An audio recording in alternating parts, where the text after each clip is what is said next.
이제 말씀 보시겠습니다. 요한일서 3장 6절부터 9절을 보시고 이어서 5장 18절을 한 절 더 보시겠습니다. 그 안에 거하는 자마다 범죄하지 아니하나니 범죄하는 자마다 그를 보지 못하였고 그를 알지도 못하였느니라. 자녀들아 아무도 너희를 미혹하지 못하게 하라. 의를 행하는 자는 그의 의로우신 것 같이 의롭고 죄를 짓는 자는 마귀에게 속하나니 마귀는 처음부터 범죄함이라. 하나님의 아들이 나타나신 것은 마귀의 일을 멸하려 하심이라. 하나님께로부터 난 자마다 죄를 짓지 아니하나니 이는 하나님의 씨가 그 속에 거하며 그도 범죄하지 못하는 것을 하나님께로부터 났음이라. 아멘. 요한일서 5장 18절입니다. 18절. 하나님께로부터 난 자는 다 범죄하지 아니하는 줄을 우리가 알아라. 하나님께로부터 나신 자가 그를 지키시며 악한 자가 그를 만지지도 못하느니라. 아멘. 우리 지금 곧 성령 강림절과 또 웨슬리 목사님 회심 기념주일 이제 연속으로 지키고 있는데, 지난주에 이제 우리 거듭난 예권, 우리가 하나님의 거듭나는 은혜를 입어서 하나님의 은혜를 입어서 거듭나고 이제 우리 권세를 지니게 된다. 그런 말씀을 지난 주에 드렸고요. 오늘은 그것에 이어서 거듭난 자가 가질 수 있는 어떤 이제 착각과 또 위험성, 그리고 그것을 대비하는 진리, 이런 주제를 이런 내용으로 함께 말씀을 드리면서 은혜를 받도록 합니다. 오늘은 한번 이렇게 한번 주제를 말씀을 시작하려고 합니다. 제가 아마 우리 교회에서는 한 번도 불러본 찬송이 아닐 것 같은데, 고 김창인 목사님, 충영교를 담임하셨던 김창인 목사님이 가사를 쓰셨습니다. 그리고 책에 보니까 성경책 찬송가 책에 보니까 허방자 여사 교수였는데, 이분 제가 사진을 못 찾아서 인터넷 찾아보니 사진이 없더라고요. 사진을 찍지 못했는데, 이분이 곡을 쓰신 찬양 중에 우리 자주 우리 찬송을 하는데 이렇게 가사를 읽어보고 또 그 찬양을 제가 인터넷에 읽어보니까 상당히 괜찮더라고요. 그 찬송이 뭐냐, 306장. 아마 우리 권사님들의 상황이니까 이 찬송 거의 안 불러봤을 거예요. 그래서 제목이 뭐냐면 죽일 죄인 살려주시니, 이런 찬양인데, 오늘은 이 찬양을 불러보는 것이 아니라 저도 모르기 때문에 한번 감상을 해보도록 하겠습니다. 감상을 해보고 그리고 이제 그들의 말씀을 이제 진행해 나갑니다.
찬송 은혜가 됩니까?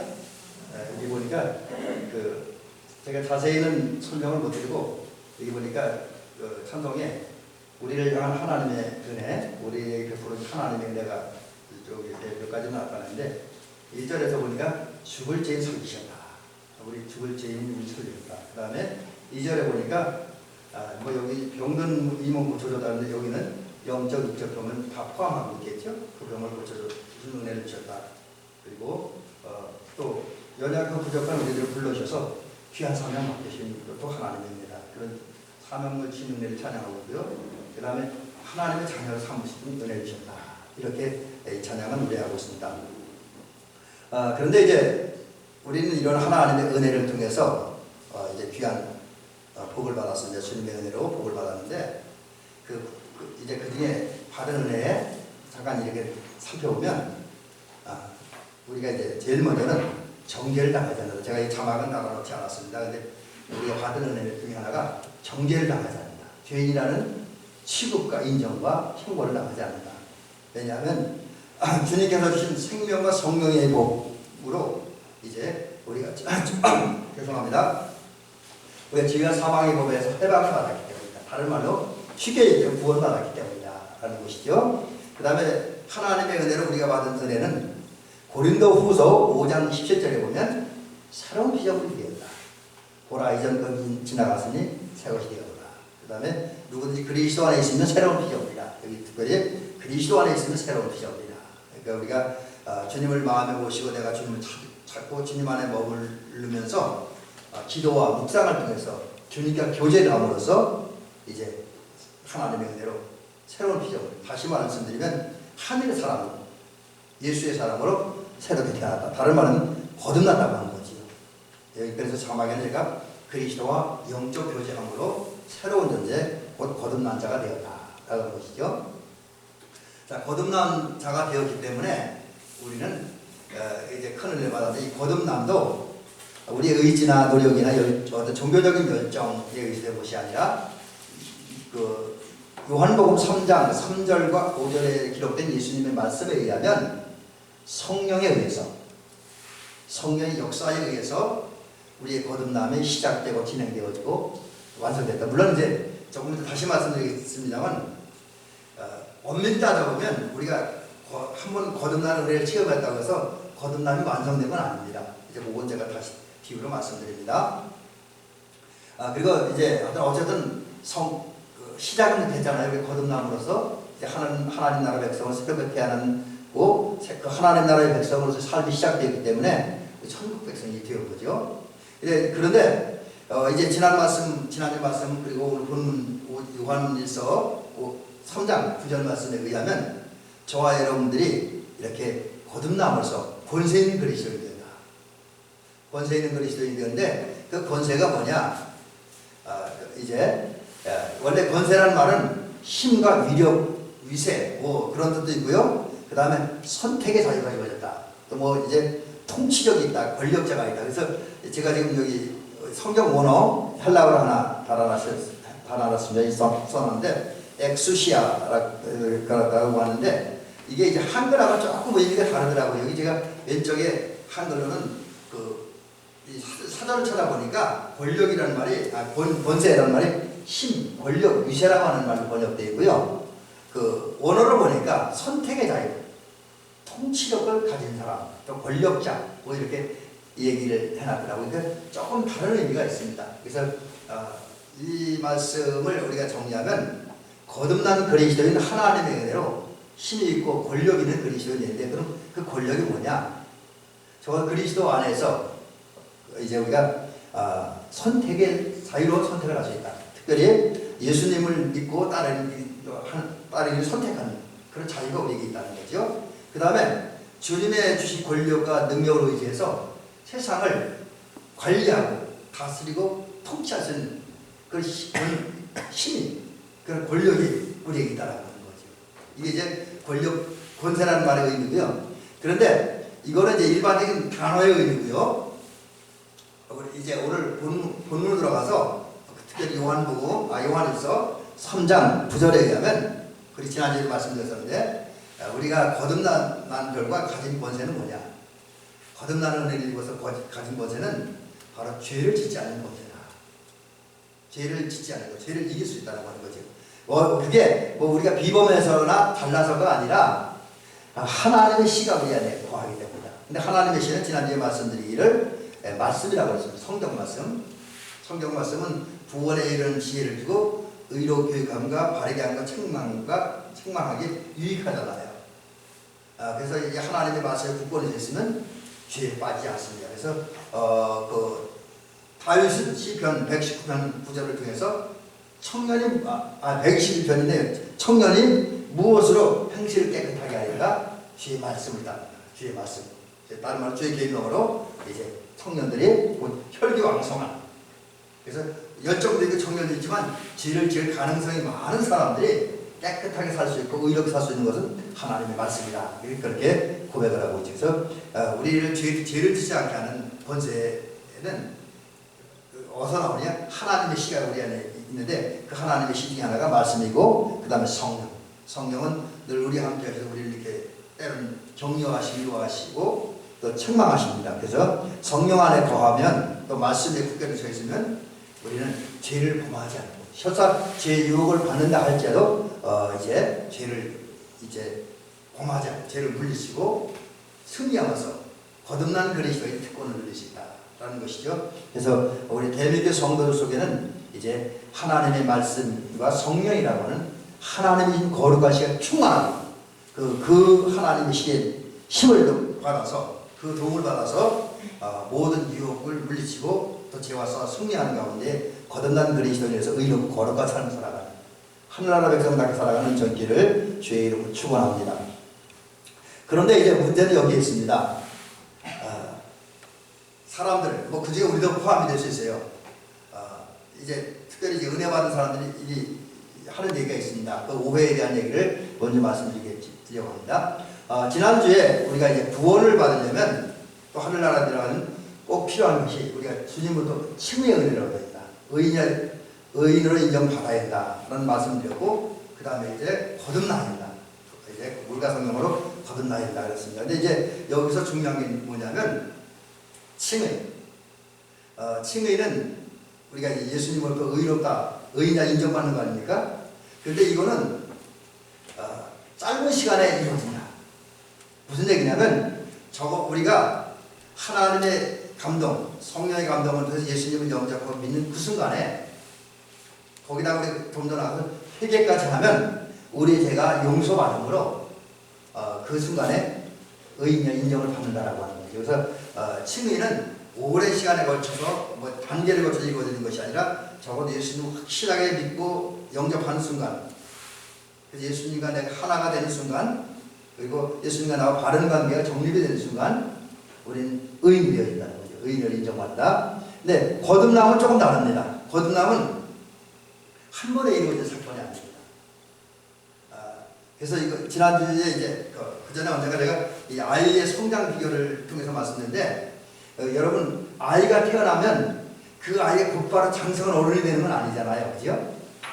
수십 년 동안에 걸쳐서 이런 과정 저런 과정을 거쳐서 자라면서 자기의 특과 의지를 가지고 거기다가 이제 정말 이제 그 연세가 되면 관료까지 붙고 경력까지 붙어서 원수가 삶을 살게 되잖아요. 물론 이제 연세 드신 분들 잘못되면 이게 또 이제 흔히 요즘 세상에서 말하는 노tam으로 등재되고 또 요즘 젊은이들은 어른들이 좀 잘못된 사람들 되면 꼰대라고 하더라고요. 꼰대. 네, 근데 꼰대가 될 수도 있죠.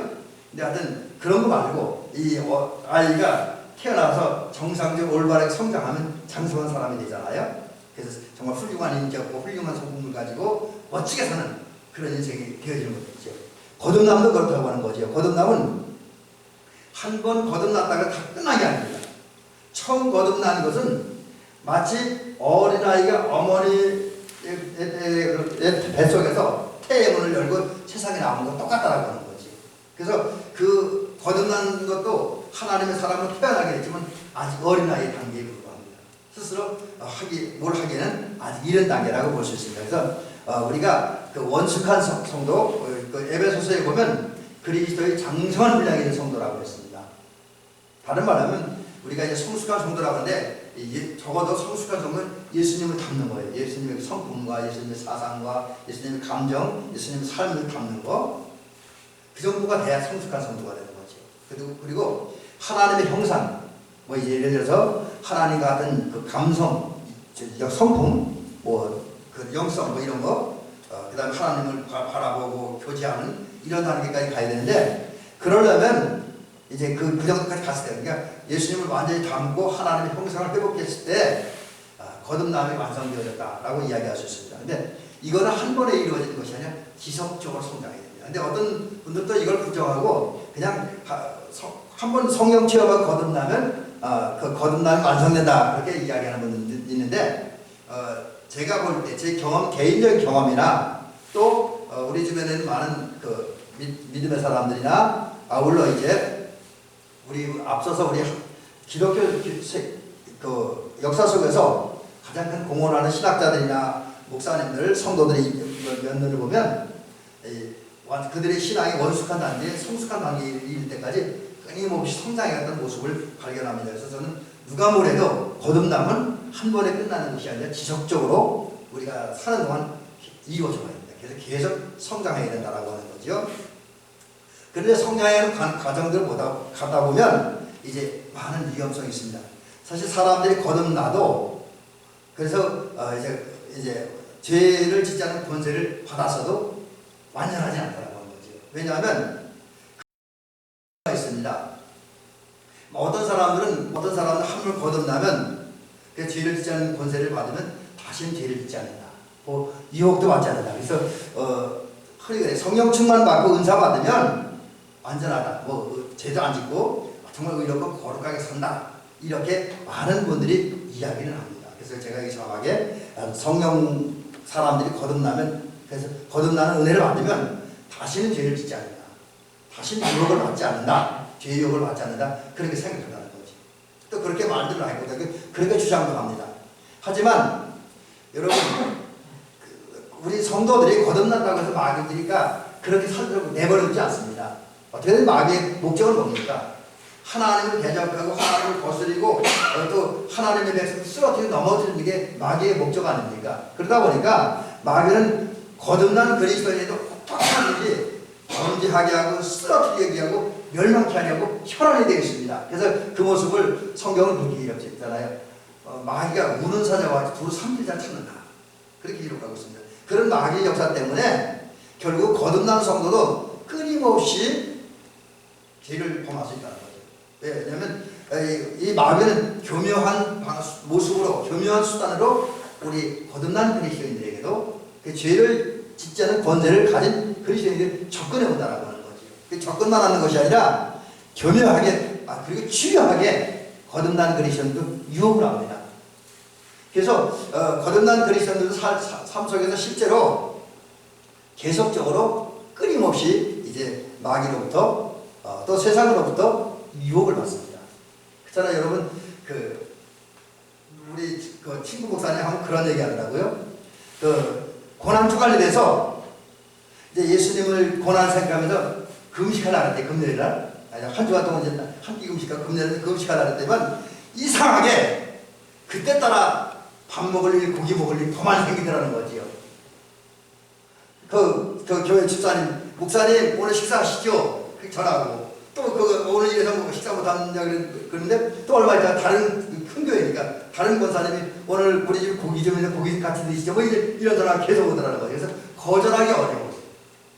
그 전화가 왔다라고 하는 얘기를 과거에 친구 목사님이 했던 기억이 지금도 납니다.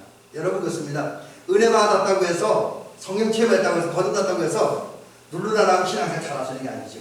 세상과 마귀는 끊임없이 우리를 유혹해요. 그래서 우리 계속 유혹을 받습니다. 그래서 제가 유혹이 따른다라고 자막을 달아놨습니다. 그렇기 때문에 이 유혹을 받기 때문에 범죄할 위험성이 아주 많다. 여러분, 우리 꼭 기억해. 내가 성령 받았다, 은혜 받았다, 어떤 체험적인 어떤 사건이 있고 체험적인 경험이 있다고 해서 마음 놓으면 안 됩니다. 여전히 세상과 마귀는 우리를 쓰러뜨리고 접근하고 유혹하기 때문에 우리는 죄질 위험성이 아직도 있다는 거죠. 유혹받을 가능성, 범죄할 위험성이 있다는 거죠. 실제로 이것이 하나의 가능성으로만 끝나는 것이 아니라 우리 성경을 보고 삶을 보면 거듭나는 은혜를 받았으면서 범죄한 사람 꽤 많아요. 지금도 이거 얘기하니까 생각나는 게 있는데, 우리 그 학교 다닐 때 이제 이렇게 무슨 그룹 토의를 한 적이 있었어요. 그리고 이제 결론을 냈는데 한 조에 재미난 얘기를 했더라고요. 그리고 글을 썼는데 어떤 그 조에서 그런 글을 썼어요. 누구 경험인지 모르겠는데, 누가 그런 경험을 했는지 모르는데, 하여튼 조원 교사는 글을 써서 설교가 발표를 했는데 뭐라 그러냐면, 나를 슬프게 하는 것들 이렇게 해놓고 기도원 가서 은혜 받았다고 말하고 돌아와서 남의 그 아침 새벽에 남의 그 호박밭에 호박 따오는 교인들 그런 모습을 볼 때 나는 슬프다, 이제 그런 내용으로부터 지금 여러 가지 있더라고요. 이건 뭐냐면 거듭났고 은혜 받고 성령 체험하고 그래서 거듭난 사람도 실제로 범죄한다라고 하는 거죠. 예를 들면 다윗을 들 수가 있습니다. 물론 다윗에 대해서 성경이 거듭났다라고 별로 기록하지 않습니다. 그러나 다윗은 거듭난 사람이면 확실합니다. 왜 확실하냐면 그는 하나님을 알았어요. 깊이 알았습니다. 하나님 잘 알았어요. 여러분 성경을 보면 다윗이 하나님을 알았다는 것은 어디서 발견하냐면, 하나님과 다윗이 끊임없이 교제를 했잖아요. 하나님의 음성을 듣기도 하고요. 성전을 지으려고 하다가도 하나님의 음성을 듣고 성전 안 지었잖아요. 성전 건축 준비만 했고, 이것은 그만큼 그 다윗이 영적으로 깊은 세계에 들어갔고 하나님과 교제하면서 하나님을 깊이 알았다라고 하는 거지요. 그래서 하나님 잘 알다 보니까 그의 속은 하나님을 사랑하는 마음으로 가득 찼습니다. 그리고 하나님을 사랑하다 보니 늘 기도하고 찬양하고 감사를 했습니다. 그래서 우리가 시편을 보면 시편 150편 가운데 정확히 몇 편인 그게 제가 기억을 못하지만 절대 다수예요. 거의 한 50% 60% 이상이 다윗이 쓴 시 아닙니까? 그죠? 다윗이 쓴 기도, 다윗이 쓴 찬양, 다윗이 쓴 탄식 뭐 이런 것들이 쭉 있잖아요. 그러니까 이제 그만큼 다윗은 하나님을 사랑했고 그 사랑 때문에 기도하고 찬양하고 감사하는 일을 열심히 했다. 그럼에도 불구하고 그는 범죄했습니다. 그래서 그 성경에 보면 그는 이제 그 전쟁에 하는 시간 전쟁터에 나가지 않고 왕궁에서 있고, 또 기도하지 않고 있다가 목욕하는 밧세바를 보고 밧세바가 음란한 시사잖아요. 간음죄를 범하고, 그 죄를 감추기 위해서 밧세바의 남편이자 또 이제 그 자신의 추복인 우리아를 간접적으로 살인하잖아요. 뭐 직접 죽이지 않지만 간접적인 살인을 합니다.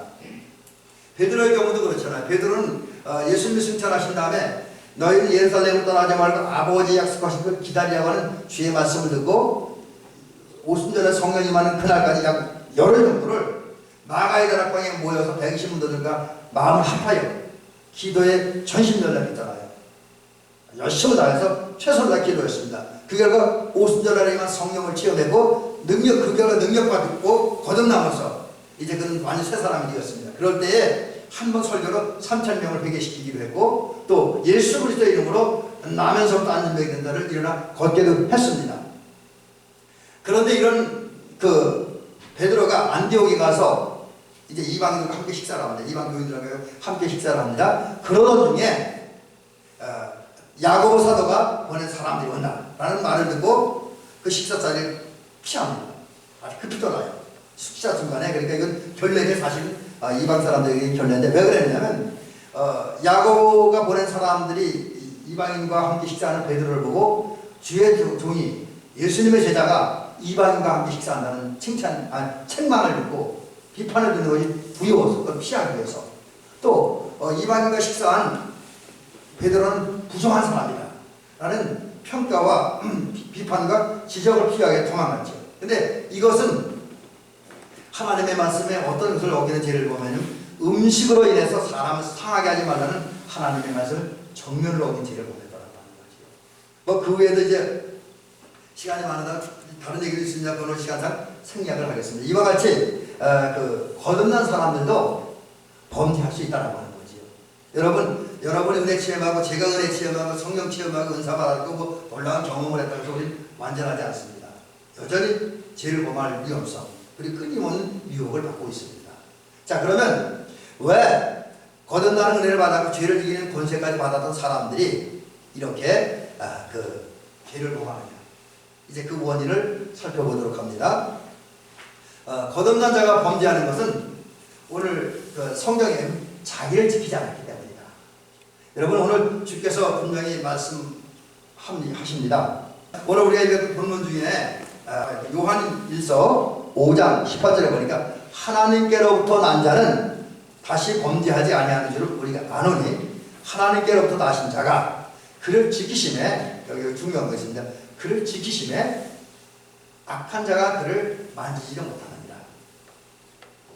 여러분 이제 전부 문제가 생겼는데요. 하나님께서 난 자, 곧 하나님께로부터 태어난 자는 하나님이 지켜주셔요. 그리고 그 지켜주신 하나님의 은혜를 따라 스스로가 자기를 지키면 범죄하지 않는다는 거죠. 여기 지킨다는 것은 자기의 믿음을 지키고 자기의 어떤 신앙의 정절을 지킨다 뭐 그런 의미에서 이게 자기 할 일입니다. 근데 하나님도 그 일을 하지만 그 하나님은 그 일을 우리를 통해서 하시죠. 그래서 우리가 하나님의 도움과 은혜를 받아서 내 믿음을 지키고 내 영적 절개를 지키면은 범죄하지 않는데 우리가 그 일을 하지 않는다는 거죠. 거듭나는 은혜를 받았으면서 방심해서 이제 자기의 믿음을 지키지 않고 자기의 신앙의 정조, 의지를 지키지 않기 때문에 거룩한 의지를 지키지 않기 때문에 범죄한다라고 하는 거죠. 자, 이제 그럼 이 자기를 지키지 않는 자, 믿음을 지키지 않음으로써 자기 정죄를 지키지 않으면서 범죄에 빠져가는데 그 범죄의 늪에 빠져가는 과정을 이제 두 부분을 거쳐서 제가 크게 두 부분으로 이것을 좀 더 세부적으로 나눠서 말씀드리려고 합니다. 자, 거듭 남자가 믿음을 지키면 우선 그 빠진 죄의 내용입니다. 죄의 내용. 이런 범죄에 들어갑니다. 죄의 내용입니다. 첫 번째는 어떤 죄에 빠지냐면 소극적인 죄, 소극적으로 내적인 죄 이렇게 뭐 얘기할 수 있겠죠. 이건 쉽게 얘기하면 우리가 다 하나님의 부르듯 큰 사랑 받았잖아요. 큰 은혜 받았잖아요. 구원 받았잖아요. 하늘의 백성이 되었잖아요. 그러면 그 하나님의 은혜와 사랑에 대한 뜨거운 감격과 열정을 가져야 되는데 이제 그 자기 믿음을 지키지 못함으로 죄에 빠지게 되면 그 죄 중에 하나가 내 마음속에서 하나님을 향한 사랑의 열정, 나를 향한 하나님의 사랑의 열정, 그 다음에 하나님의 사랑을 받은 것으로서 느끼는 어떤 영적 열정, 신앙의 감정의 열정과 감격을 잃어버립니다. 식어집니다. 한마디로 마음이 냉랭해지는 것이지요. 그 다음에 열정이 식어지다 보니까 기도하지 않습니다. 전에 은혜 받았을 때 은혜가 충만할 때 거듭난 자의 권세를 지니고 있을 때는 열심히 기도합니다. 근데 이제 그 범죄 자기의 믿음을 지키지 않고 신앙의 절개를 지키지 않고 의지를 지키지 않아서 범죄의 늪에 빠지면 거기서 소극적인 죄에 빠질 때 소극적이지만 내적 죄에 빠질 때 기도하지 않습니다. 열정이 식어지니까 또 주님을 향해 천국을 향해 달려가지 않습니다. 그냥 머물러 버리죠. 그 다음에 적극적인 내적 죄가 있는데 이제 믿음이 점점 약해져요. 처음에 이제 믿음이 점점 떨어지기 시작합니다. 예수님을 믿는 나 자신의 주와 그리스도로 자신의 길과 진리를 믿는 이 믿음이 점점 약한 대로 기울어집니다. 그리고 그 속에 그 어떤 욕망들, 욕정들이 옛날에는 그 믿음으로 채워지고 은혜로 채워졌으면 선한 것을 가르쳤었는데 악한 욕정과 기질로 채워지고 그쪽으로 자꾸 그 삶이 끌려갑니다. 이것이 이제 거듭난 자가 믿음을 위해서 생기는 것이고 그 다음에 믿음이 파산에 이른다. 파산에 이른다는 모든 일고 완전히 망해버린다. 그런 뜻이 있습니다. 그래서 그 말대로 하면 믿음이 그 속에서 완전히 사라졌기 때문에 믿음이 없어졌기 때문에 이제 거듭난 사람이라도 자기를 지키지 못하면 하나님을 보지 못합니다. 그리고 하나님을 향한 사랑이 그 속에서 사라져요. 세상 사랑하고 자기 사랑하고 뭐 재물 사랑하고 이런 것으로만 가득 차지죠. 그리고 하나님을 향한 믿음도 없어지고요. 그리고 나서 이제 적극적인 범죄로 나갑니다. 사울왕처럼 가롯 유다처럼 소돔과 고모라처럼 이런저런 죄를 지어요. 그래서 이제는 아주 그 육체적인 존재를 전락하고 그 죄가 막연하고 추상적인 죄가 아니라 구체적이고 실제적인 죄를 범하게 되어집니다. 자, 근데 이제 이런 그 네 가지 죄, 적극적인 내적 죄, 적극적인 적극적인 소극적인 죄, 믿음의 파산에 이른 죄, 믿음을 잃어버린 죄, 이런 죄를 지은 사람은 영적으로 점점 깊은 수렁으로 빠져요. 어떤 수렁에 빠지냐면 처음에는 이 상태 괜찮죠. 영적으로 건강한 상태에 있습니다. 그래서 하나님을 사랑합니다. 거듭나는 은혜를 입으면 처음엔 하나님을 사랑하고 그 사랑이 충만하고 또 그러다 보니까 그 영혼이 말씀과 성령으로 충만합니다. 그런 것이 어느 순간부터 자기 믿음을 지키고 기도하지 않다 보니까 그 속에 유혹이 생깁니다. 세상과 마귀로부터 유혹을 받아요. 뭘 기도해? 뭘 주일 예배 드려? 뭘 헌신해? 뭘 그 철저히 적당히 대충 하지? 뭐 이런 유혹을 받기 시작하고 이제 그 유혹이 흔들립니다. 근데 그 유혹이 결코 저 멀리서 보는 것이 아니라 세상도 그렇고 마귀도 그렇고 우리 시험할 때는 내 가장 가까이에 있는 사람들, 내가 가장 사랑하는 사람들이 나를 유혹해요. 그래서 우리가 유혹받으면 가장 가까운 사람들, 가장 사랑하는 사람들 중에서 유혹을 받죠. 기도하지 않도록, 믿음 생활하지 않도록 유혹을 받습니다. 그리고 그런 상태에 이르면 이제 성령께서 경고를 하셔요. 여러분, 성령은 우리를 거듭나게 하신 다음에 늘 우리 속에 거하면서 우리를 하나님 나라로 인도합니다.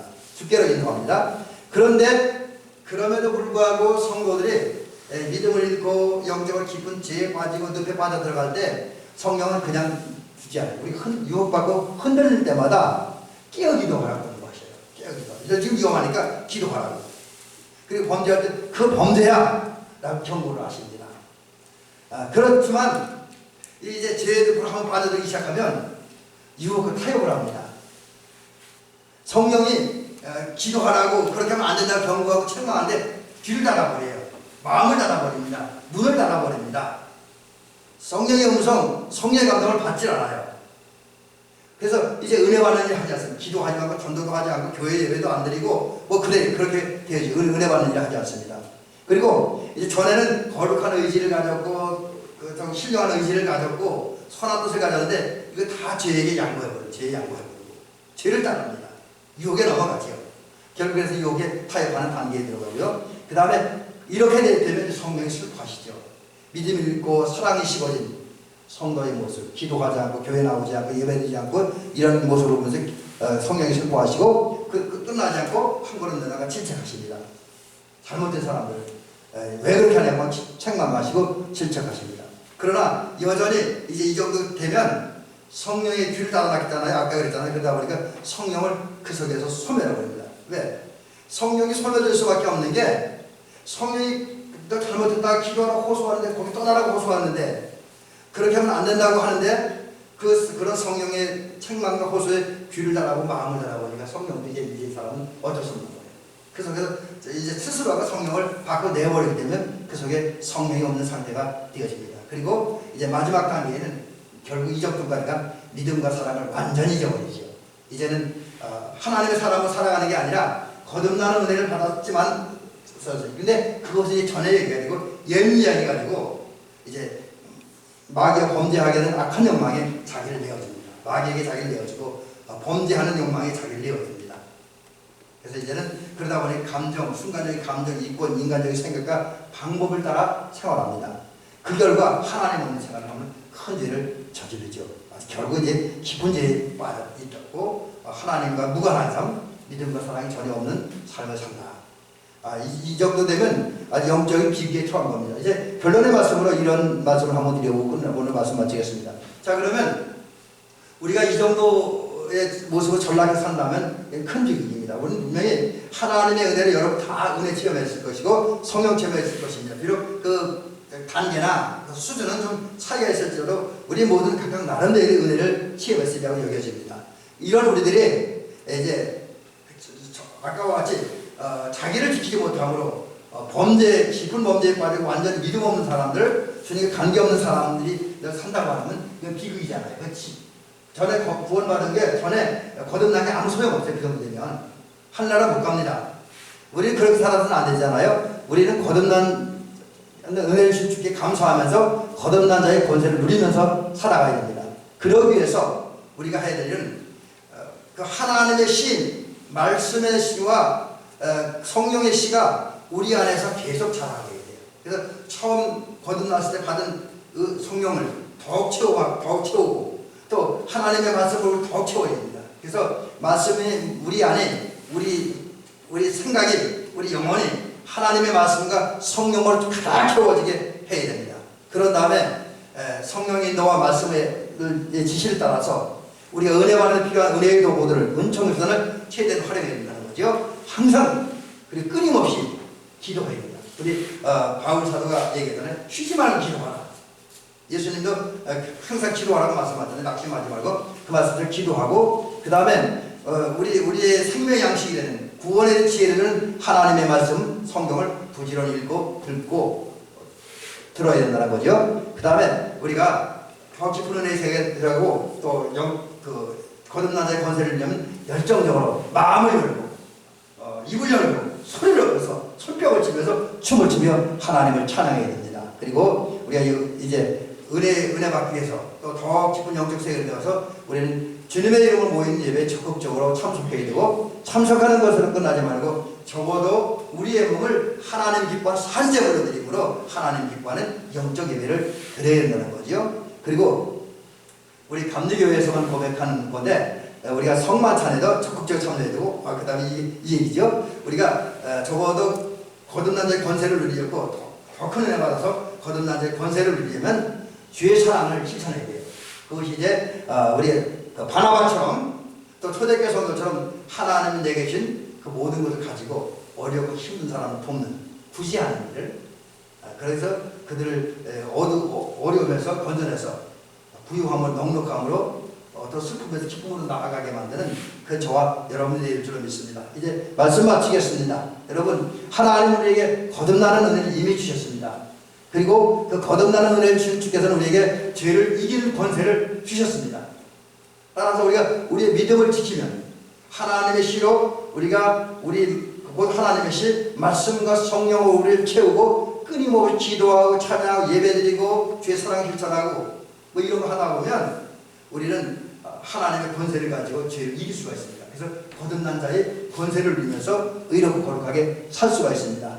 여러분 이제 대한민국 성도들은 하나님이 주신 그 거듭남의 은혜에 대해서 감사하고 하나님이 주신 거듭남의 은사, 그 죄를 이기는 권세를 잘 활용함으로 의롭고 거룩한 삶을 살아가는 저와 여러분들 또 하늘나라 백성으로서 생명의 삶을 살아가는 은총이기를 주의 이름으로 축원합니다.